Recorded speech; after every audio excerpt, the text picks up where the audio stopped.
ఓం నమ శివాయ. శ్రీశైల మల్లికార్జున మేడారం సమ్మక్క సారక్క చిలుకూరు బాలాజీ స్వామి. ఓం నమ శివాయ.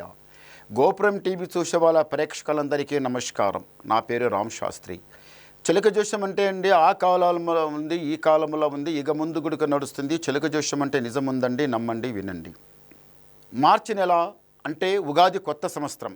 ఈ కొత్త సంవత్సరములంతా ఎట్లా ఉంది, ఏముంది చెప్పేస్తా. అది కాక కొత్త సంవత్సరం నేమ్స్ ఏమిటంటే ప్రభావనామ సంవత్సరం.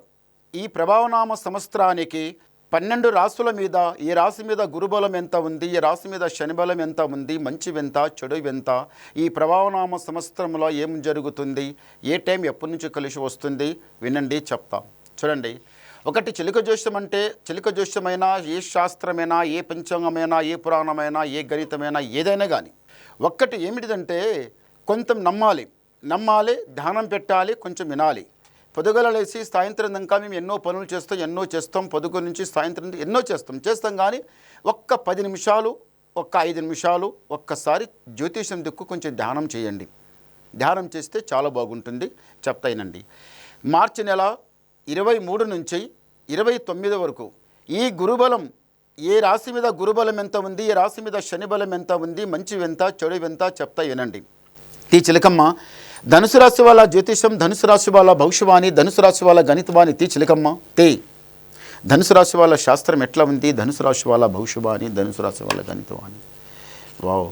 ధనుసు రాశి వాళ్ళకి సాక్షాత్తంగా బాలాజీ దేవుడు, చిలుకూరు బాలాజీ దేవుడు. ధనుసు రాశి వాళ్ళు ఎవరైనా కానీ చిలుకూరు బాలాజీ స్వామి దర్శనం చేసుకుని రండి. ఎందు గురించి అంటే ఇంతవరకు మీరు వ్యాపారమో దందనో చేసిండ్రు, చాలా మునిగిండ్రు.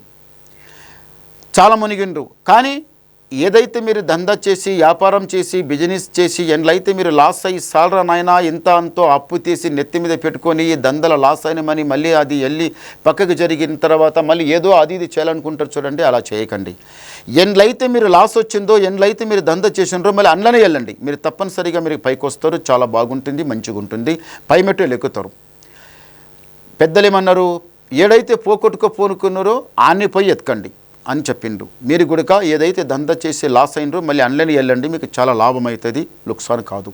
ఈ రాశి వాళ్ళకి ఎట్లా ఉందంటే మాత్రం కొన్ని రోజుల నుంచి ఎలా వచ్చిన పైసా అలాగే పోతుంది. ఇంటి లోపల పెళ్లిలే చేసిండ్రు, పేరెంట్మి చేసిండ్రు, ఇల్లు కట్టిండ్రు, జాగని కొన్నారు, కానీ అప్పు చాలా నెత్తి మీద పెట్టుకున్నారు. రాత్రంతా కంటికి నిద్ర లేకుండా ఎక్కువ ఆలోచిస్తుండ్రు.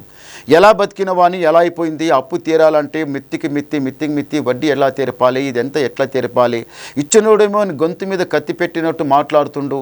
మరి నేను ఏం చేయాలి, ఎప్పుడు అప్పు తీయని వాని ఎలా పడితేరా చక్రమలమని చాలా బాధపడుతుండ్రు. ఈ జాగ కొన్నది తప్ప లేకపోతే మంచా, ఈ జాగ కొని అప్పులు పడి జాగైన కానీ పెళ్ళైన కానీ ఎన్నో 100 లక్ష 100 ఉంటాయి. కానీ ఏదైతే మీరు కొని అందు లోపల బాధపడుతున్నారో అలా బాధపడకండి. ఎందు గురించి అంటే అప్పు తీరిపోతుంది. భగవంతుడు ఏదో ఒక రోజు గడ్డకి లెక్కిపిస్తాడు. నీళ్ళలు కొట్టుకుపోయిన తర్వాత పోయి మళ్ళీ ఏదో ఒక ఒడ్డు కంపల్సరిగా ఆ భూతల్లి అయినా కానీ, ఆ గంగమ్మ తల్లి అయినా కానీ, లక్ష్మీదేవత అయినా కానీ అది ఏదో ఒక రోజు గడ్డ లెక్కిపిస్తుంది. ఎప్పటికీ చెడగొట్టదు, ఎప్పటికీ అంత అన్యాయం జరగదు. ఈ రాశి వాళ్ళకి మళ్ళీ ఒకటి ఏముందంటే మాత్రం ఎక్కువ ఆలోచిస్తుండ్రు.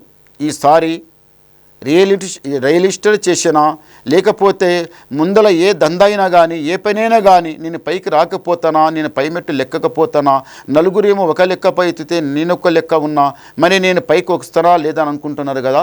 తప్పనిసరి మీరు పైకి లెక్కుతారు, రాజా బతుకుతారు, సుఖంగా సంతోషంగానే ఉంటారు.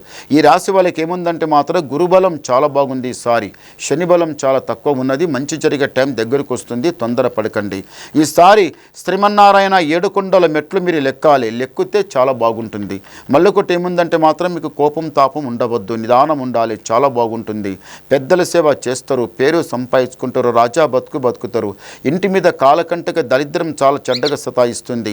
రెండోది ఏముందంటే మాత్రం ఆరోగ్యం దెబ్బతింటుంది. ఇంటి లోపల ఇంతవరకు ఆరోగ్యం దెబ్బతిన్నది, చాలా నష్టపోయారు, కష్టపడ్డారు. ఇప్పుడు కూడా ఆరోగ్యం అనేది చాలా సమస్య బాగలేదు. అది కాక మాకు మంచిగా ఉంటుందా, చెడు ఉంటుందా, ఇటు చూస్తే ఆరోగ్య దెబ్బ అవుతుంది, ఇట్లా చూస్తే ఇంట్లో లాభం లేదు, బరకతి లేదు, ఎట్లనో అనుకుంటున్నారు. నిదానం, తొందరవద్దు. ఒకసారి గవ్వలేదు. ఓం నమ శివాయ. 3 చాలా మంచి గవ్వలు పడ్డాయి. ధనుసు రాశి వాళ్ళకి ఆదాయం 14, యాయం 11, రాజపూజ ఫలం 5, అవమానం 6. గురుబలం తక్కువంది, శని బలం బాగుంది.